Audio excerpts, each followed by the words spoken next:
Hər kəsə salam. Dayanmayan telefon bildirişləri, baş beynimizi aparan 7-24 xəbər seli, bitmək bilməyən iş tapşırıqları və ardı-arası kəsilməyən qlobal böhranlar, gəlin etiraf edək, müasir dünyamız sözün əsl mənasında dəhşətli bir səs-küyün və xaosun içindədir. Temp o qədər, amma o qədər sürətlidir ki, bununla yaqlaşmaq demək olar ki, mümkünsüz bir şeyə çevrilib. Bəs yaxşı, bu dayanmayan səs-küydən qaçıb, öz rəqabət üstünlüyünüzü, o iti düşüncənizi itirmədən necə sakit qala bilərsiniz? Bugünkü xüsusi icmalımızda biz məhz bu xaosdan qurtulmağın və sükunəti ələ almağın sirlərinə baş vuracağıq. Sizcə, bu qədər xaosun içində necə diqqətli qalmaq olar? Əminəm ki, bu sual hər birimizin beynindən həyatınızda ən azı bir dəfə keçib. Çox vaxt özünüzü tamamilə tükənmiş, hər tərəfdən yüklənmiş və dəhşətli bir stres altında hiss edirsiniz. Və bilirsinizmi, bu hisslərdə tamamilə haqlısınız. Cəmiyyət bizdən dayanmadan nəsə etməyi, hər zaman məşğul olmağı tələb edir. Lakin biz bugün bu yorucu dövrəni sındırmağın konkret yollarından danışacağıq. Baxın, bugünkü təhlilimizin təməlini və əsas yol xəritəmizi bu möhtəşəm mənbə təşkil edir. Ryan Holiday'in məşhur Sükunət əsasdır kitabı.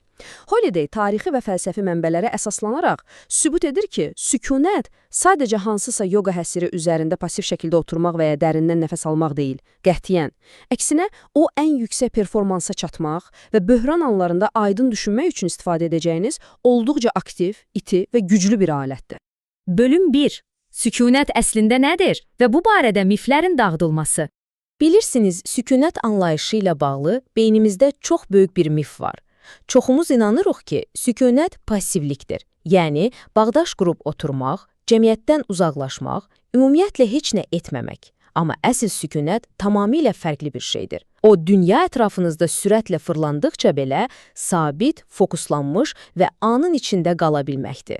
Təsəvvür edin, peşəkar bir beyzbolçunun saatda 150 km sürətlə gələn topu vurmaq üçün cəmi 400 millisaniyəsi var. Bəli, cəmi 400 millisaniyə. Əgər onun beynində kənar səs-küylər, keçmişin peşmanlığı və ya gələcəyin qorxusu varsa, o heç vaxt o vuruşu edə bilməz. Deməli, sükunət hərəkətsizlik deyil, o kəskin bir diqqət və o fırtınanın mərkəzində sabit qalma bacarığıdır. Və bu sadəcə nəzəriyyə deyil. Tarixə nəzər salsaq görərik ki, ən böyük şəxsiyyətlər sükunəti sözün əsl mənasında bir silah kimi istifadə ediblər. Məsələn, John Kennedy, Kuba raket böhranı zamanı dünyanın nüvə müharibəsinə və bəşəriyyətin məhvinə bircə addım qalmışkən, o, generalların təzyiqinə sinə gərdi və inanılmaz bir sükunət nümayiş etdirərək təmkinli qərarlar verdi.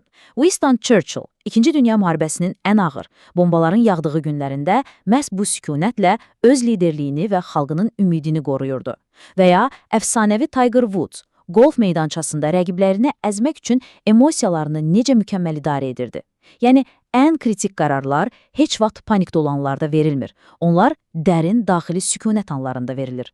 Və bu fikri möhkəmləndirmək üçün qədim Roma imperatoru və stoa filosofu Marcus Aureli'dən bu möhtəşəm sitata gəlin bir yerdə baxaq. Dalğaların dayanmadan çırpıldığı qayaya bənzə. O qaya tərpənməz qalır və ətrafındakı qəzəbli dəniz onun ətrafında sakitləşir. Möhtəşəmdir, elə deyilmi? Məncə bu, müasir həyatımız üçün qüsursuz bir hədəfdir. Hər gün üzərimizə gələn o qədər stres, problemlər və amansız informasiya yükü var ki, biz isə o dalğaları dayandırmağa çalışmaq əvəzinə sadəcə o tərpənməz qaya olmalıyıq. Bölüm 2. Ağıl, ruh və bədən, yəni sükunətin 3 əsas domeni. Baxın, Holiday vurğulayır ki, daxilimizdəki bu vətəndaş müharibəsini dayandırmaq üçün biz 3 əsas cəbhəni, ağıl, ruh və bədəni mütləq ahəng içində saxlamalıyıq. Bunlardan biri sıradan çıxsa, inanın mənə, digərləri də çökəcək. Müasir həyat bizə hər 3 cəbhədən hücum edir. Ağlımıza ən böyük təhlil 7-24 xəbər axınıdır. Ruhumuzu daxildən yeyib bitirən sonsuz ego və arzulardır. Bədənimizi isə yuxusuzluq və durmadan işləmək mədəniyyəti məhv edir. Gəlin indi hər birinin həllinə tək-tək baxaq. Başlayaq birinci domendən ağlımız. Bugün bəşəriyyətin əsas problemi məlumat çatışmazlığı filan deyil birbaşa, məlumat bolluğu, yəni informasiya abeziyeliyidir. Dərin düşüncələr və innovativ ideyalar üçün əvvəlcə beynimizdə boş yer yaratmalıyıq. Bunun üçün o səs-küyü sərt bir şəkildə süzgəcdən keçirmək lazımdır. Və yox, fasiləsiz xəbərləri izləməkdən, sosial şəbəkələrdən uzaqlaşmaq sizin dünyadan xəbərsiz, cahil qalacağınız demək deyil. Qətiyyən.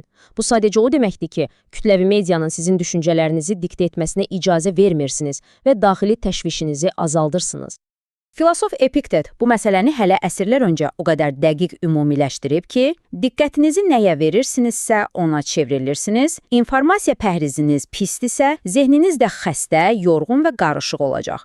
Əgər biz bütün günü mənasız qeybətləri, kəskin siyasi dəyişmələri və davamlı negativi izləyiriksə, təbii ki, yaradıcı və məhsuldar iş görə bilməyəcəyik. Unutmayın, diqqətiniz sizin bu dünyadakı ən dəyərli valyutanızdır. Onu sağa-sola xərcləməyin. İkinci domen isə ruhumuzdur. Bu bizim daxili mənəvi kompasımızdır. Karyeranızda və ya biznesinizdə nə qədər zirvədə olursunuzsa olun, fərq etməz. Əgər ruhunuz xaotikdirsə, qazandığınız hər şey sizə bomboş gələcək. Bayaq adını çəkdiyimiz Tiger Woods əslində buna çox acı bir nümunədir. O, golf meydançasında fiziki olaraq mütləq bir ustad idi, düzdür? Amma daxili mənəvi fırtınaları, o həll edilməmiş travmaları və egosu sonda həm şəxsi həyatını, həm də karyerasını alt-üst etdi. Yəni ruhunuzda sükunət yoxdursa, çöldəki heç bir uğur sizi xilas edə bilməz. Gəldik üçüncü domenə. Bədən. Dostlar, biz yük heyvanı və ya maşın deyilik axı. Biz insanıq. Lakin təəssüf ki, işğalariklik, sutkada cəmi 4 saat yatıb dincəlmədən işləmək, bugün az qala bir qəhrəmanlıq kimi qələmə verilir. Amma biz də bilirik ki, bu saxta qəhrəmanlıqdır və sadəcə bizi daxildən məhv edir. Əsl sükunət öz fiziki limitlərimizi qəbul etməyi, bədənimizi hörmət etməyi, kifayət qədər yatmağı və ən əsası da istirahəti heç bir günahkarlıq hiss etmədən qəbul etməyi tələb edir. Bölüm 3. Yaxşı. Bəs sükunəti necə tapmalı? Gündəlik praktik vərdişlərə nəzər salaq. Nəzəriyyə kifayətdir, gəlin praktiki addımlara keçək. Gündəlik həyatınıza dərhal tətbiq edə biləcəyiniz 4 əsas vərdiş var. Birinci, xəbər axınını məhdudlaşdırın. İkinci, gündəlik tutmağa başlayın. Üçüncü, gəzintiyə çıxın. Və dördüncü, mütləq bir rutin qurun. Çox vaxt insanlar rutini sıxıcı bir şey kimi görürlər. Amma əslində struktur və rutin sizə azadlıq verir. Niyə? Çünki indi nə geyinim, nə yeyim, hansı işdən başlayım kimi kiçik qərarların verdiyi işgəncədən beyninizi bir dəfəlik xilas edir. Bu vərdişlər arasında mən xüsusilə gəzintinin gizli gücünə toxunmaq istəyirəm. Baxın, gəzmək sadəcə idman etmək deyil. Araşdırmalar göstərir ki, ayaqlarımızın ritmik şəkildə yerə dəyməsi beynimizə gedən qan axınını artırır. Və bu, bizim yaradıcı düşüncəmizi o qədər gücləndirir ki, bəzi hallarda ağır depressiyanın müalicəsində adi dərmanlar qədər effektiv olur. İnana bilirsiniz. Gəzinti sadəcə ofis mühitindən qopmaq və anın içində qalmaq üçün inanılmaz dərəcədə sadə, amma bir o qədər də təsirli vasitədir. İndi isə gündəlik tutmaq məsələsinə baxaq. Anna Frank'ın çox təsirli bir sözü var. Deyir ki, kağız insanlardan daha səbirlidir. Tamamilə razıyam. Gündəlik tutmaq əslində bir hesabat yazmaq deyil. Daxili müharibənizdə istifadə edəcəyiniz bir silahdır. Hər səhər beyninizdəki o ağırlığı, qəzəbi, stresi sadəcə kağıza tökürsünüz. Çünki kağız sizi mühakimə etmir. Sizə belə eləmə, elə elə demir. O ağır, emosional yükü masada qoyub günə təmiz və dərin bir sükunətlə başlayırsınız. Və əlbəttə ki, ekransız, yəni analog hobbilərə vaxt ayırmaq, bilirdinizmi ki, Winston Churchill müharibənin gərgin stresindən qurtulmaq üçün saatlarla rəsm çəkirdi, hətta öz malikanəsində kərpiç örürdü. Bəli, kərpiç. Başqa bir siyasətçi William Gladstone isə ağac kəsirdi. Özünüzə mütləq o sadə, ekransız sevincləri tapın. Balıq tutmaq olsun, çörək bişirmək olsun, fərq etməz. Bütün günü parıldayan bir ekranın qabağında qalmaq təbiətimizə ziddir.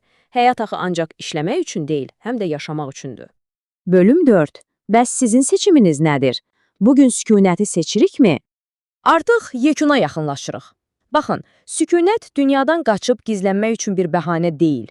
O, məhz dünyada daha böyük və faydalı işlər görmək üçün açardır. Filosof Blaise Pascal'ın bu sitatı məncə müasir narahatçılığımızın kökünü qüsursuz şəkildə izah edir. Bəşəriyyətin bütün problemləri insanın tək başına sakitcə bir otaqda otura bilməməsindən qaynaqlanır. Çox sarsıdıcı deyilmi? Biz dayanmadan özümüzdən qaçırıq. O səs-küyü axtarırıq ki, tək ki öz daxili səsimizi eşitməyək. Mən isə sizi bu qorxu ilə üzləşməyə və o təkliyi qucaqlamağa çağırıram. İndi isə o vacib sualı sizə verirəm. Həyatınızdakı bu xaosu azaltmaq və sükunəti tapmaq üçün ilk addımınız nə olacaq? Gündəlik tutmağa başlayacaqsınız, yoxsa o uzun gəzintilərə çıxacaqsınız və ya sadəcə xəbər oxumağı dayandıracaqsınız? Hansını seçirsinizsə, lütfən aşağıda rəylər bölməsində mütləq yazın, gəlin birlikdə müzakirə edək. Əgər bu videomuz, bu icmalımız sizə zərrə qədər də olsa faydalı oldusa və sizi düşündürdüsə, kanala abunə olmağı və videonu bəyənməyi unutmayın, çünki sizin dəstəyiniz bizim üçün ən böyük motivasiyadır. Növbəti icmallarda görüşənədək özünüzə yaxşı baxın və mərkəzdə qalın.